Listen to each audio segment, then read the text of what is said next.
Hello student. तो कैसे हैं आप सभी का हमारे यूट्यूब चैनल ज्ञान कुलम में बहुत बहुत स्वागत है। दोस्तों, जैसा कि आपको पता है कि हमारी ये साइंस एंड टेक्नोलॉजी की ये जो है पहली क्लास है और इंट्रोडक्शन हम डिस्कस कर रहे हैं। और ये हमारा जो जो टारगेट है, ये जो है अगले पीसीएस एग्ज़ाम आने वाले हैं, जैसे बीपीएससी, आरएएस, यूपीपीसीएस, उनको टारगेट बनाते हुए ये जो है हम जो है साइंस एंड टेक्नोलॉजी का जो आपका जो सिलेबस है उसको कवर करने वाले हैं दोस्तों। तो उसी के रिगार्डिंग हम आपसे बात करने वाले हैं और सिलेबस जो है डिस्कस करने वाले हैं कि हम आगे आने वाले टाइम में हम जो है आपके साथ कौन से टॉपिकों पर कौन से चैप्टरों पर डिस्कस करेंगे। तो सबसे पहले आपको जैसा जैसा कि आपको पता होगा कि ये जो है हमने आपको बायोलॉजी वाली वीडियो जो डाल रहे हैं हम, उसमें भी मैंने आपको बताया था कि जो साइंस एंड टेक्नोलॉजी होती है इसके जो है दो पार्ट होते हैं। पहला पार्ट जो है इसका पहला पार्ट क्या होता है? पहला पार्ट जो है इसका जीएस का होता है। जीएस यानी जनरल साइंस का होता है, जिसमें आपका फिजिक्स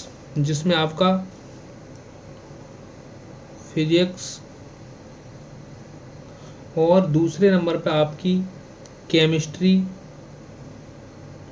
केमिस्ट्री और तीसरे नंबर पे आपकी बायोलॉजी।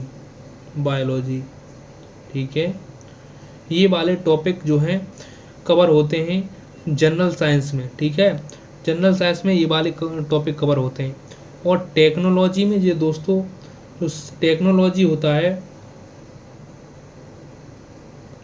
टेक्नोलॉजी अब उसमें क्या होता है, उसमें आपके ये वाला टॉपिक जो है कवर होते हैं जो हम आपके साथ डिस्कस करने वाले हैं।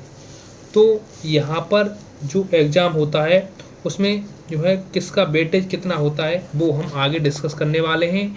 पर मेरा काम यही था कि हम जो है इन तीनों की क्लास जो है फिजिक्स की, केमिस्ट्री की और बायोलॉजी की अलग से डाल रहे हैं, दूसरी जो है प्ले लिस्ट बना करके।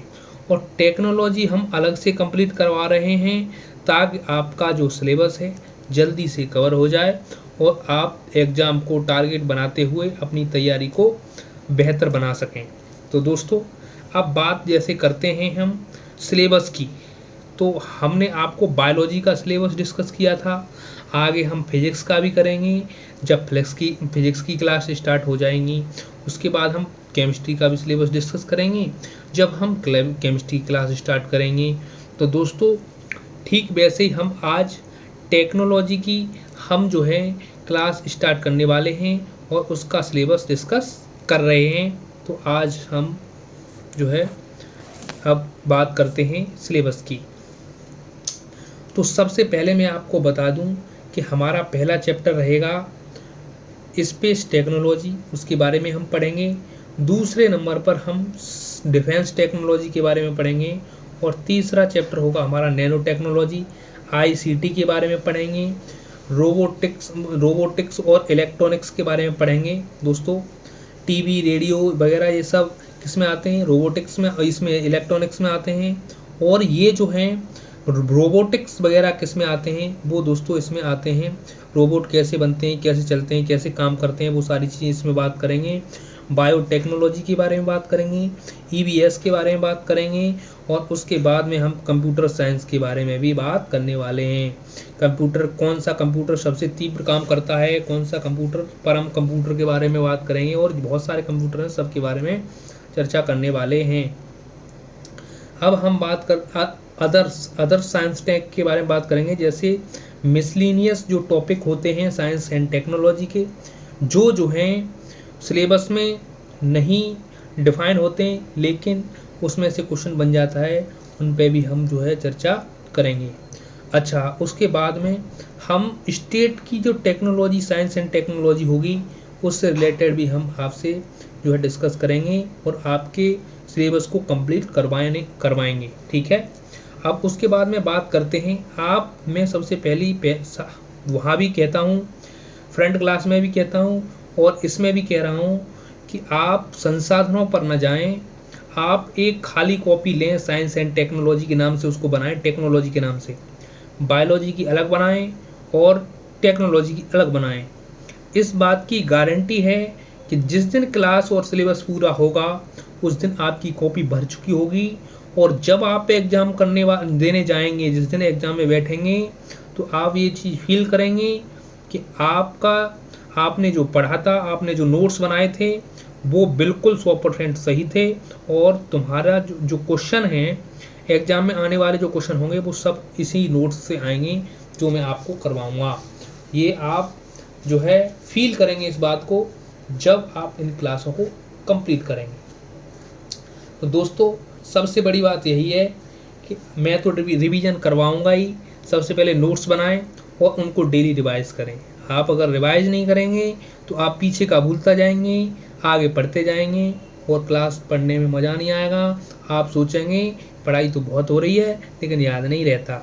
याद दोस्तों तभी रहता है जब जो है आप पिछले जो कंटेंट होता है, हमारे पास नोट्स होता है, उसको हम रिवाइज करते रहते हैं टाइम टू टाइम।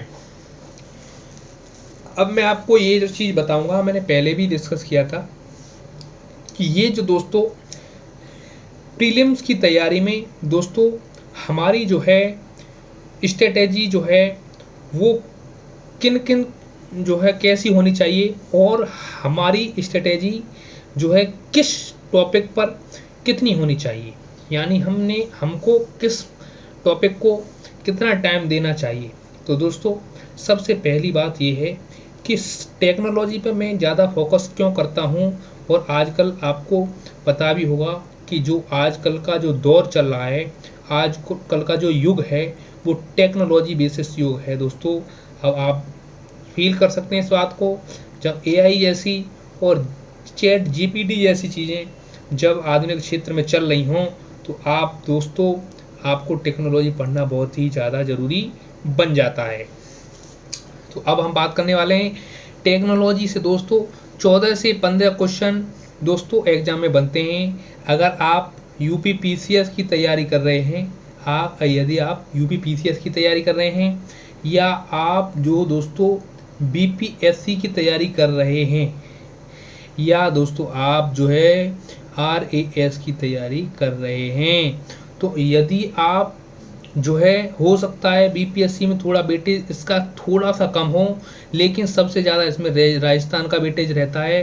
राजस्थान में तो एग्जैक्ट क्वेश्चन यही मिलेंगे, और यूपी पीसीएस में भी आपको यही ऐसे इतने ही क्वेश्चन मिलेंगे, और हो सकता है उसमें बायोलॉजी के क्वेश्चन बढ़ा दिए जाएं, क्योंकि यूपी पीसीएस में तो कई बार जो है पीवाईक्यू में मैंने देखा है एनालिसिस करके 28 क्वेश्चन तक साइंस एंड टेक्नोलॉजी से बने हैं। तो दोस्तों सबसे ज़्यादा जब उसमें बायोलॉजी का और थोड़ा सा फिजिक्स का वेटेज जब बढ़ने लगता है तो दोस्तों ये 30 तक पहुंच जाती है संख्या। वैसे मैं बता रहा हूं आपको कि 22 से 25 क्वेश्चन हर साल आते हैं साइंस एंड टेक्नोलॉजी से, क्योंकि उसमें करंट का वेटेज ज़्यादा रहता है। इस वजह से लोग टेक्नोलॉजी को करंट में गिन लेते हैं, लेकिन मैं आपको बता दूं कि टेक्नोलॉजी के जो क्वेश्चन हैं आप तब तक टैकल नहीं कर पाएंगे जब तक आपका बेसिक टेक्नोलॉजी क्लियर नहीं होगा। दोस्तों जब आपको टैंकों के बारे में पता नहीं होगा, स्पेस टेक्नोलॉजी के बारे में पता नहीं होगा, डिफेंस टेक्नोलॉजी के बारे में पता नहीं होगा, कैसे नैनो टेक्नोलॉजी काम करती है उसके बारे में पता नहीं होगा, तो आप जो है क्वेश्चन टैकल करने में दोस्तों हिचकिचाएंगे और डिसीजन सही नहीं ले पाएंगे। तो मैं कहता हूँ कि सिलेबस को कंप्लीट करें और उसके बाद क्वेश्चन जो है टैकल करें, आपका क्वेश्चन 100% सही जाएगा। तो दोस्तों ये प्रीलिम्स की बात रही कि 14 से 15 क्वेश्चन जो हैं आपके टेक्नोलॉजी के आते हैं, और ये करंट प्लस स्टैटिक दोनों को दोस्तों मिलाकर आते हैं। और दूसरी बात रही जनरल साइंस की, तो जनरल साइंस के दोस्तों 7 से 8-10 तक क्वेश्चन जो है एग्जाम में देखने को मिलते हैं। तो मैं आपको बता दूं कि सबसे ज़्यादा 5 से 6 क्वेश्चन जो दोस्तों बायोलॉजी के आपको देखने को मिलेंगे। तो अगर आप टेक्नोलॉजी के बाद किसी को वेटेज दें तो बायोलॉजी को ज़रूर दें, बायोलॉजी को ज़रूर दें। और उसके बाद आपको फिजिक्स तैयार करनी है आपकी अच्छे से, फिजिक्स जो है आपकी अच्छे से तैयार करनी होगी। और फिजिक्स के बाद आपको फिर साइंस से उस पर केमिस्ट्री पर जाना होगा। और केमिस्ट्री को भी छोड़े नहीं, जो उसके फॉर्मूले होते हैं, रासायनिक नाम होते हैं दोस्तों, उसकी कुछ अभिक्रियाएँ होती हैं, उनको जो मेन टॉपिक हैं वो मैं आपको करवाता जाऊँगा, उनको कंप्लीट करते रहें। और इस बात की गारंटी है कि अगर साइंस एंड टेक्नोलॉजी से क्वेश्चन आएगा तो यहाँ से आएगा, और नहीं आएगा तो किसी का नहीं फंसेगा। तो हम अपनी जो है फिर उसमें हमसे भी आप बोल नहीं पाएंगे। तो मेरा कहने का मतलब ये तो हो गया प्री का बात, ये तो प्री की बात हो गई। अब बात करने वाले हैं मेंस की। तो मेंस के लिए दोस्तों आपको पता होगा कि टेक्नोलॉजी जो है, मेंस का जो टेक्नोलॉजी जो है, इस पोर्शन से क्वेश्चन 60% आते हैं। अगर कोई चीज़ 100% होती है, 100% होती है कोई भी चीज़, अगर 100% चीज़ होती है तो उसमें से 60% क्वेश्चन जो है टेक्नोलॉजी से आएंगे और जनरल साइंस से 40% आएंगे। यानी अगर 10 क्वेश्चन आएंगे तो 6 क्वेश्चन टेक्नोलॉजी से आएंगे, 4 क्वेश्चन जनरल साइंस से आएंगे। जनरल साइंस में भी दोस्तों फिजिक्स से और बायोलॉजी से क्वेश्चन ज़्यादा आते हैं। 1-2 क्वेश्चन बनता है, सिर्फ एक क्वेश्चन बनता है रासायनिक विज्ञान जो होती है केमिस्ट्री से। तो ये दोस्तों मैंने आपको वेटेज पूरा बता दिया है, आप समझ चुके होंगे। यदि आप हमारी बातें, अगर हमारी वीडियो आप फॉलो करते हैं तो इस बात की दोस्तों श्योरिटी मैं आपको दे सकता हूँ कि आप जो है इस बार एग्ज़ाम में 100% रिजल्ट लाने वाले हैं दोस्तों। यही नहीं, हमारा जो है आगे, जैसे मैंने बायोलॉजी की भी वीडियो बनाना स्टार्ट की हैं, बायोलॉजी की वीडियो भी डल रही हैं साथ ही साथ, मैं इसीलिए टेक्नोलॉजी की भी वीडियो डालूँगा। और दोस्तों उसी के साथ मैं दोस्तों हिस्ट्री पर भी बात करूँगा, हिस्ट्री की भी वीडियो हमारी आती रहेंगी दोस्तों। धीरे धीरे पॉलिटी की भी मैं वीडियो डालता रहूँगा। और मेरा एक ही सीन है कि मैं हमेशा PYQ को देखते हुए और एग्ज़ाम का सिलेबस जो है देखते हुए इन 2 चीज़ों पर काम करता हूँ। और अभी मैं ऑफलाइन कोचिंग में जो है, अभी मुझे उधर टाइम ज़्यादा देना पड़ता है, इस वजह से मैं थोड़ा सा इसमें टाइम कम दे पाता हूँ, क्योंकि ऑफलाइन वाले बच्चे ज़्यादा जो है यहाँ पर संभालना उनको थोड़ा सा, आप भी जानते हैं ऑफलाइन में थोड़ा सा सारी चीज़ें फॉलो करनी पड़ती हैं। और लेकिन हम ऑफलाइन में भी हम बहुत जल्दी और अच्छा करने वाले हैं, डोंट वरी। जैसे जैसे हमारा जो है फंड बढ़ता जाएगा, हम आगे कदम उठाते जाएंगे और आपको रियल फील कराते जाएंगे। बहुत जल्दी कोर्स भी लॉन्च करने वाले हैं।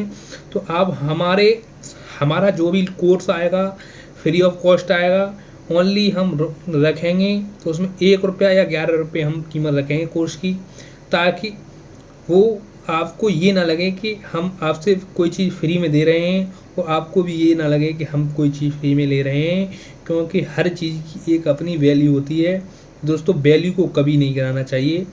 तो इसी के साथ दोस्तों ये जो साइंस एंड टेक्नोलॉजी का लेक्चर है मैंने आपको बता दिया है, हम कल से स्टार्ट करने वाले हैं स्पेस टेक्नोलॉजी। तो आज की वीडियो को मैं यहीं तक रखता हूँ, फिर मिलते हैं नेक्स्ट वीडियो में जिसका नाम होगा स्पेस टेक्नोलॉजी, और अच्छे से हम डिस्कस करने वाले हैं धुआंधार तरीके से। इस वीडियो को अगर आपको सिलेबस समझ में आया हो तो आप इस वीडियो को लाइक शेयर सब्सक्राइब करें और ज़्यादा से ज़्यादा शेयर करें। तब तक के लिए धन्यवाद, थैंक्स, वेरी वेरी थैंक्स, और फिर मिलते हैं नेक्स्ट वीडियो में। जय हिंद, जय भारत।